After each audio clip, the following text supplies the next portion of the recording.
Hi, my name is Colleen Myers. I'm a recovering judgmental church lady, and I'm glad you've joined me for this episode of the Smack Dab podcast, living smack dab in the center of God's will. Today, I want to encourage you to invite ministry into your life, into your homes, into your churches.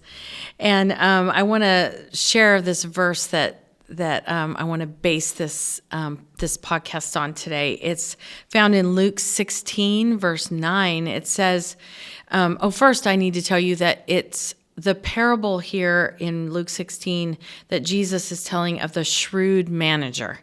And it's a powerful verse here that we find at the end of this story, at the end of this parable that Jesus was telling.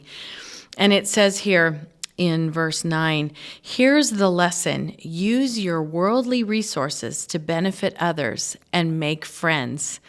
Now, I am reading today a little bit from my book. It's called Smack Dab, Living in the Center of God's Will. And this is the Smack Dab podcast.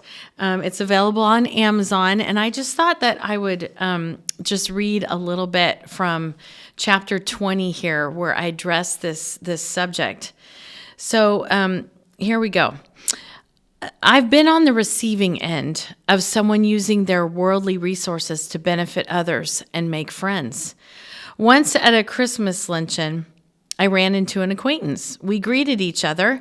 While we made small talk, I noticed that she was wearing a very unique bracelet. I complimented her on it, and without even blinking an eye, it was gone from her wrist and onto mine, and it's a gift that I will never forget.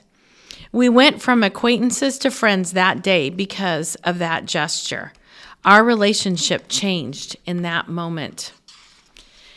I was so impacted by that a couple of months later, when a young newlywed lady was visiting my home, she mentioned that she liked a decorative piece that sat on a shelf in my house. And so I followed my friend's example and I gifted it to her. She was thrilled and I was blessed, so much so that I've repeated that scenario many times. The blessings that I've received from giving these things away far outweigh the blessings that I got from having this stuff in my house. There's actually no comparison. Further down in Luke 16, we find that when Jesus finished telling the parable of the shrewd manager, he gave some explanation. The response of the Pharisees who were listening to him is not surprising. They ridiculed Jesus for what he said.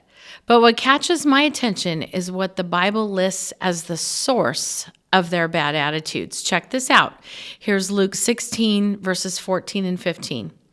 The Pharisees, who dearly loved their money, heard all this and scoffed at him. Then he said to them, "You like to appear righteous in public, but God knows your hearts. What this world honors is detestable in the sight of God." Did you catch the source of their bad attitude? They dearly loved their money. I believe that this is the source of many problems in the church in America today, and it affects our attitude toward evangelism and discipleship. We just flat out love our money too much. We have created these attractive churches, giant machines that need to be oiled, so we keep creating programs that have little to do with evangelism and discipleship to attract the right kind of people who will bring in the money we need to be sustainable. This has created church members who feel that they have done what God requires by donating to the building fund or the new parking structure instead of meeting the needs of the lost and hungry and hurting. A few years ago, we ran into an old acquaintance who had become an elder at his church. He had no idea how God had flipped us upside down and called us into full-time ministry, so we filled him in. We shared a few stories with him of how God was using the rave outreaches. He responded by saying that he loved what he was hearing. He said he would love to introduce us to his church's missions board so that they could consider supporting us. But unfortunately, we didn't fit into the parameters that the board had. Our focus is on 18 to 24-year-olds in the rave ministry. Their church had decided that ministering to college-age people wasn't for them. He seemed embarrassed when he said they had decided to focus only on ministry to young families because that's who would give money to the church. He repeated what the missions board had told him: college kids don't tithe. It wasn't too much later that we ran into him again. He told us that his church had failed. It was no longer able to sustain itself. I don't know all the details, but it sure seemed that their priorities were not in the right place. They had to sell their church building. God allowed a faithful, missions-minded fellowship to take over. They are very evangelistic, and the church is growing with new believers. They may just have to do some construction to add more room to accommodate all of them. Now, that's a great reason for a building fund. Faithful people will use their resources to impact people's lives for Christ. They will use the stuff God has given them or allowed them to have and their finances to introduce others to Jesus. They love people more than they love their stuff or their money. I have met multimillionaires who decided to place a reasonable cap on their income. They said enough is enough, and they give all the rest of their money away to mission work.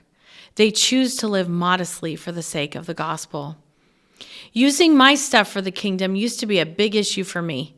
Someone once said, everything in your house is either a tool or an idol. Unfortunately, I've had some experience with idol worship in my house. There have been many times in the past before my heart was broken with the things that break God's heart, where I didn't allow ministry to take place in my home because I didn't want things to get messed up. I'd say, their kids are maniacs. They'll run amok and break something. Well, that's the last time I'll have the youth group over. They spilled soda on my favorite couch. I spent many years putting things above people. God has a sense of humor because now I host Camp 33 in my home. And we, just weeks before I wrote this, we had 20 people eating in my house, and some of them slept there as well. I had cleaned my house from top to bottom in preparation for the weekend, but 3 days after they all left, I had to clean it all over again. It was kind of a bummer. Then I read this verse, and it ministered to me so much. Proverbs 14:4. Without oxen, a stable stays clean, but you need a strong ox for a large harvest. If we want our lives to be all shipshape and tidy, if we love our stuff and our money too much, we will never be able to do what it takes to fulfill the Great Commission. People are messy. Ministry is messy, and sometimes it's very expensive. But we will see a harvest that we'd otherwise never see if we are willing to die to ourselves and share our lives and our stuff with others. Thanks for joining me on this episode of the Smack Dab Podcast. Be sure to subscribe and check out our latest episodes. Thank you for listening to this episode of the Smack Dab Podcast. If this has been a blessing to you, please consider helping us continue by making a donation to our sponsor at engagetogoministries.com.